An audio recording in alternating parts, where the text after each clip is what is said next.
2009, that's asking a lot of my memory.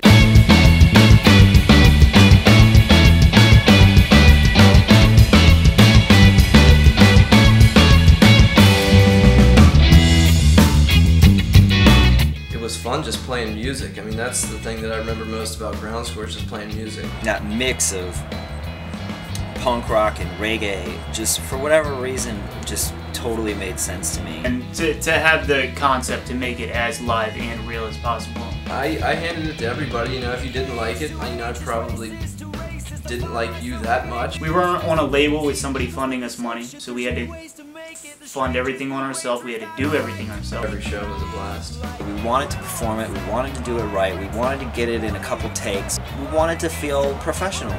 Most people, there was a song on that album for everybody. Just like pictures, that stamps a certain time period of where you were, what you were doing. So it's cool to go back and listen.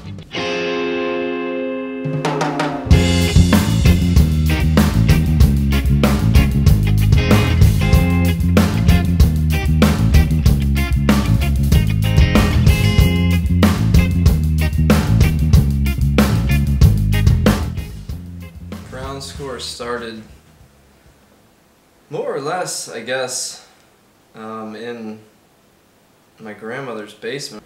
And it was just like an open jam thing, where it was his grandmother's house, having a party and just jamming in the basement.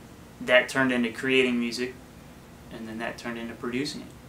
Hey guys, it's Nick from Groundscore here in beautiful Baltimore, Maryland, and we're going to take you for a little tour of the Magpie Cage studio. The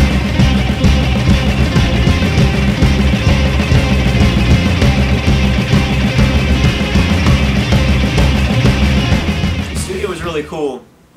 It was J. Robin's studio in Baltimore. The studio is nice. I mean, it's a really nice studio in a really poor part of town, but inside, you know, it's a really nice place, and you know, it's just a homey studio. It was smaller, so it was more cozy. It was comfortable. I mean, we were in that studio every day for at least 11 or 12 hours, sometimes closer to 14. I remember the vibe. Everything was just very natural about it. I remember we didn't have a whole lot of time to do it. I think we did tracking in 5 days. But from the get-go, to make that record, I think we wanted everything to be like that anyway. Just as live as could be. And because of that, Jay was the guy to go to. Hi, I'm the illustrious Jay Robbins.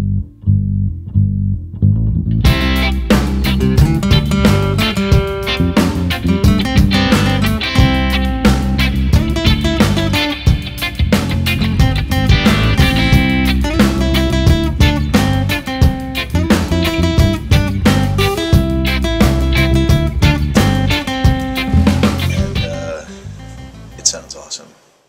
Some of the songs that stand out. Which one slows down? Is that Tattoos and Porn? Yeah, Tattoos and Porn, I think it's still when I don't put that album in too often anymore, but when I do, I always, I'm like, alright, yeah, I remember that song was fun to play. I think the first single we released was Gifts in the Corner, but I think one of my favorites would definitely be You Deserve It.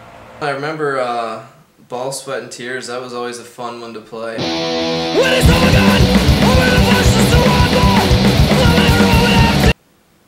I think when we went into the studio with Jay, he had listened to it.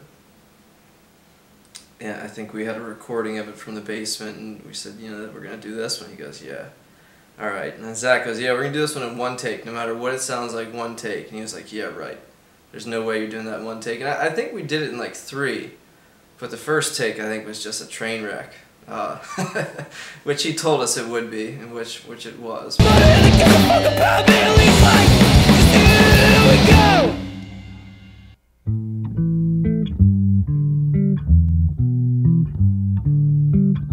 I was certainly very proud of it. It was a cool album because we had played those songs live a lot before recording it. It was very, very organic, very diplomatic music-making process. We can be really proud of anything. It's that we went in there with the best material we had. We went in there, we played it the best we could, and it was real.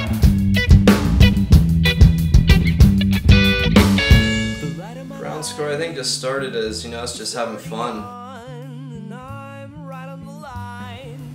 I remember intensity being the key word. Oh well, God, this is the wave I'm on, shaking the days out for the nights.